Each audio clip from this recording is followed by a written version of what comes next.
Have you ever considered the existence of a metropolis where everyone shared a single language, collaborating in unison to build the most imposing structure ever seen by humanity in the middle of the sands of what we know today as Iraq? Archaeologists have unearthed astonishing evidence about the real Tower of Babel. An ancient inscription reveals stunning details, a building 911 meters high, comparable to a 30-story skyscraper built more than 4 millennia ago. However, what is about to be revealed far transcends archaeological discoveries. How did women behave in that society? What is the daily life of the individuals who built this tower? What foods did they consume? How were they socially structured? And most crucially, why did the deity see this construction as such a serious threat that it intervened directly? Leave your comment below, mentioning which city you're following us from as we explore life in the enigmatic Tower of Babel. Have you ever reflected on what it would be like to inhabit a universe where everyone communicated with the same language? In ancient times, on the plains of Shinar, a territory that today belongs to Iraq, a civilization flourished that dared to challenge the limits between the earthly world and the divine.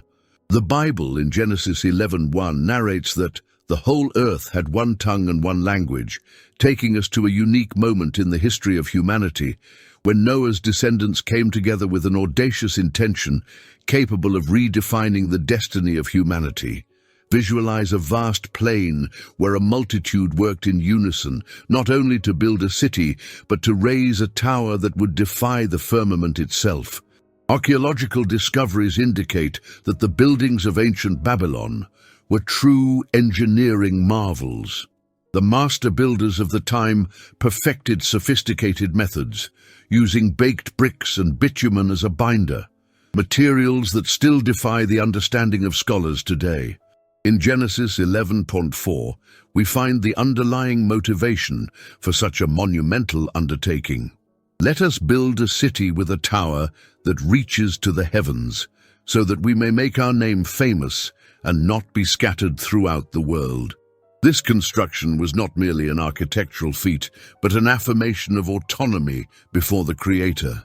Evidence shows that in Mesopotamia, there were stunning structures known as ziggurats, monumental towers that could reach impressive heights, with multiple levels interconnected by elaborate ramps. Many academics conjecture that the Tower of Babel may have been inspired by these sumptuous constructions. Life in Babel mirrored this excessive ambition. They weren't just building a tower, they were forging a society that saw itself as capable of rivaling the divine. This narrative reveals to us how human pride can obscure our vision of the consequences of our actions. If you are curious about daily life in that society, the following information will certainly surprise you. We will uncover fascinating aspects about the social organization, work, and convictions of those people, and how their choices triggered changes that resonate to this day. If you are determined not to build towers of arrogance in your life, comment now, "Lord, be my foundation." Let us together proclaim that we will not repeat the mistake of Babel. Prepare for revelations that will reconfigure your perception of this remarkable story. What would life be like in Babel? Imagine waking up at the crack of dawn in an ancient Babylon, pulsating and full of individuals driven by a common goal. As we delve into the intriguing details of this heaven-defying civilization, as described in the book of Genesis 11:3-4, we find precious clues about the dynamics at work at Babel. The city was an exponent of ancient engineering, and archaeological evidence demonstrates that Mesopotamia cultivated advanced construction techniques. Bricks were manufactured in special ovens, where clay was combined with straw and burned until it acquired notable resistance. Bitumen, a natural resource in the region, served as a durable mortar, holding the bricks together firmly. Babylonian society was remarkably complex and stratified, with the king at the apex of the social hierarchy, considered a being of great, almost divine importance. Beneath the monarch, considered a divine emissary on earth, was an intricate network of priests, scribes, and administrators who governed every facet of daily life. Archaeologists unearthed clay tablets that reveal a highly sophisticated administrative system, with detailed notes on work, remuneration, and distribution of resources. The workers were segmented into teams with different specialties.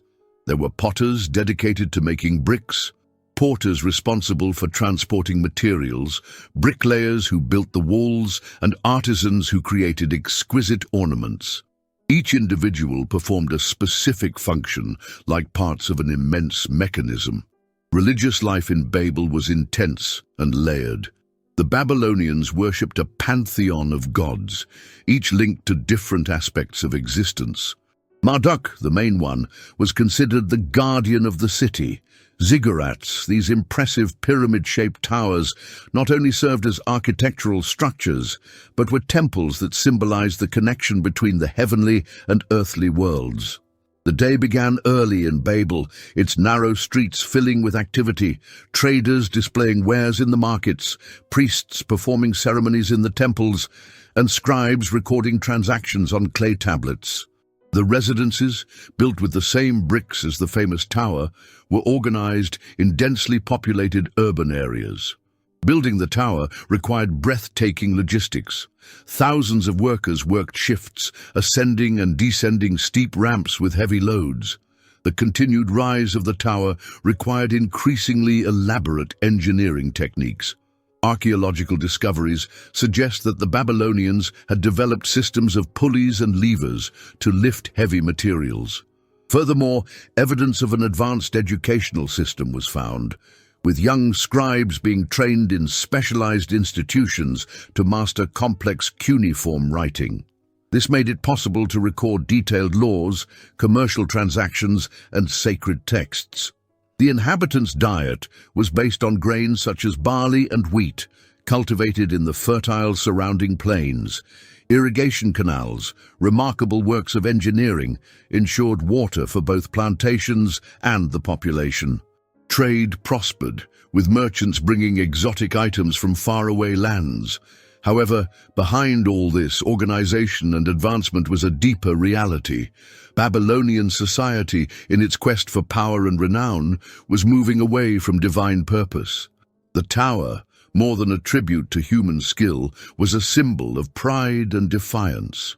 What will be revealed below reveals how this colossal construction project influenced the routine of ordinary citizens, their families, and social interactions. Get ready to discover surprising facets about the daily lives of the builders of this tower that dared to defy the sky. Demonstrate that you are in tune with divine purposes and comment, "God in control," because the more we unite in purpose, the more power we will have to resist the adversary's traps.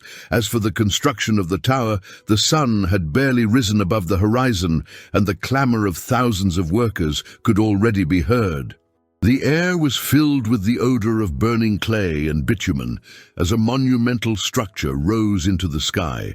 It was not just any work, but the Tower of Babel, about which Genesis 11:3-4 offers specific details, mentioning the production of bricks and the use of bitumen as mortar. This biblical account is supported by archaeological discoveries in the region. Imagine a colossal rectangular structure rising on successive platforms, each smaller than the last, forming a stepped pyramid. Records indicate that some of these towers could reach up to 7 levels, a truly remarkable height for the time. The construction process was meticulously structured. At the base of the tower, specialized teams manufactured bricks, mixing clay with straw, molding them into uniform shapes and drying them in the sun, a technique adapted due to the scarcity of stones in the region. Other groups were dedicated to the production and application of bitumen, a natural material that provided mortar with exceptional resistance. As the tower rose, a complex system of ramps and stairs facilitated access and movement of workers and materials, demonstrating cutting-edge coordination and engineering.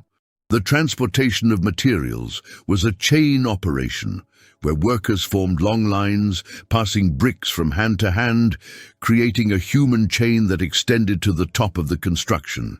It was essential that coordination was impeccable, as any slip-up could result in accidents with serious consequences. Social interactions were intense and permeated by a rigid hierarchical structure. Supervisors kept the pace of work under control, architects checked measurements with constant diligence, and scribes documented each progress on clay tablets. Friendships flourished among workers, but there were also rivalries and a competitive search for positions that conferred greater prestige. However, what would be the real motivation for building a tower of such magnitude? Some scholars propose that it could be a strategy to protect oneself from a new flood, a fear still latent in the collective memory after the catastrophe of Noah's day. However, the biblical text reveals a deeper intention. Let us build a city with a tower that reaches the heavens, and in this way we will make a name for ourselves. This statement exposes the heart of the project, an act of rebellion against God. It was not just a building, but a declaration of independence, a monument to human pride. The desire of the people of Babel was to transcend mere survival. They craved recognition, admiration, and fear. The work in the tower generated an illusion of unity, as they shared not only a common language, but also a misguided purpose. Each brick laid moved them further away from the divine plan, and each floor erected was an accumulation of pride. If you are following along and recognize how pride can blind us, leave in the comments, "Lord, guide my steps."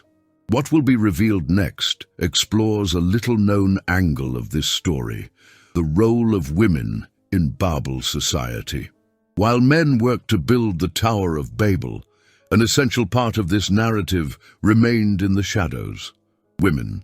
Archaeologists have discovered clay tablets that reveal a more inclusive administrative system than previously assumed, with women managing properties, involved in commercial transactions, and even acting as scribes in temples. In the bustling streets of ancient Babylon, women performed vital roles, maintaining the city's social and economic structure. In their houses, built from the same bricks as the tower, women managed a complex domestic economy. They processed wool to make clothes for workers, prepared food on a large scale, and developed conservation techniques to sustain the population. In temples, priestesses had significant religious roles, participating in rituals, interpreting omens, and preserving the city's spiritual tradition. This feminine influence on religious life helped to consolidate the collective mentality that defied the heavens. But the ambition that drove the construction of the tower was a genderless phenomenon. Women and men were equally immersed in a culture of pride and self-sufficiency. Some women held prominent positions, such as temple administrators or weaving workshop supervisors, competing for status and recognition just like men. Then divine intervention occurred. Genesis 11:7 narrates, "Come, let us go down and confuse their language there, so that they cannot understand one another's language." The impact was immediate and devastating. Imagine a mother unable to understand her son's words, neighbors who previously exchanged recipes now looking at each other in bewilderment. Chaos took over the streets, markets, and construction sites. The confusion of languages not only paralyzed construction, but tore apart the social fabric carefully woven together by women. Families began to group together over new languages, and entire communities fell apart. Dispersal was inevitable, with groups leaving in different directions, taking with them not only their new languages, but also customs, weaving techniques, culinary recipes, and religious practices. This dispersal had a profound impact on the formation of ancient civilizations. Each grouping that left Babel carried a piece of the original culture, which would develop uniquely in different parts of the world. The dispersal of languages at Babel had a lasting and multifaceted impact, shaping the world as we know it today. Women, in this context of forced change, played a crucial role in preserving and transmitting the traditions they carried with them, many of which stand the test of time and influence cultures to this day. If this revelation about Babel touched your heart and you want God to be the architect of your life, leave a like and comment, "Build in me, Lord." Each like is a declaration of dedication to the divine project. The next chapter of this story reveals the lingering consequences of the scattering of Babel and how it influenced the trajectory of humanity. In Genesis 11:6, we find a divine warning about the unlimited capacity of a people united by a single language. "Behold, the people are one, and they all have one language. Now there will be no restriction on everything they intend to do." God's intervention was not merely punitive, but an act of wisdom and love, establishing a necessary limit to uncontrolled human pride. The confusion of languages not only prevented the completion of the tower, but also redefined the course of human development.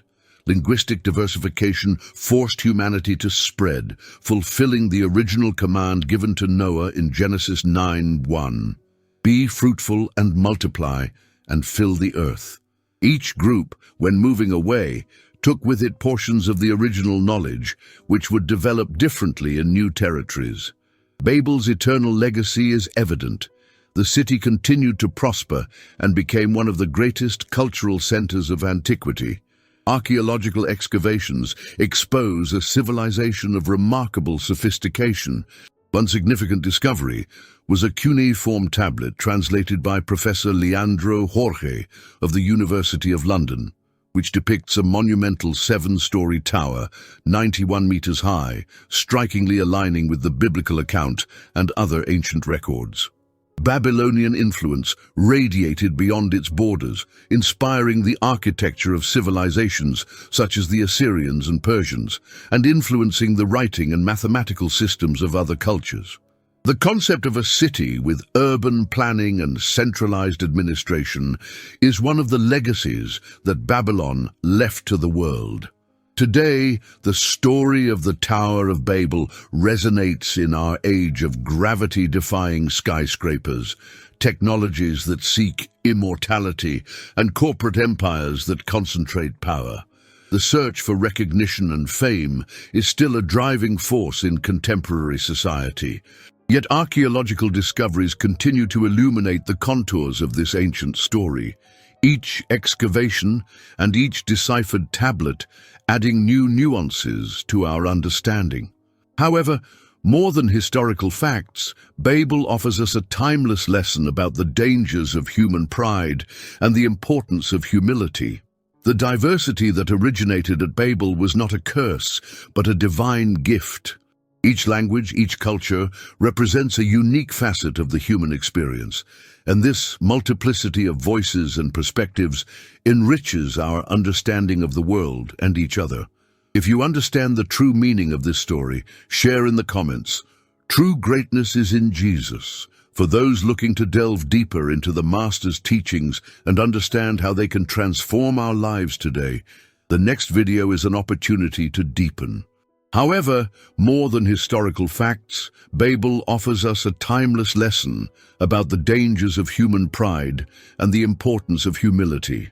The diversity that originated at Babel was not a curse, but a divine gift. Each language, each culture represents a unique facet of the human experience, and this multiplicity of voices and perspectives enriches our understanding of the world and each other. If this message spoke to your heart, write in the comments, "True greatness is in Jesus," and declare with faith that only He is capable of uniting what human pride has separated.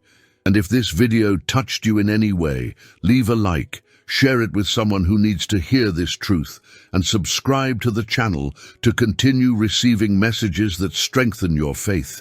Until the next video.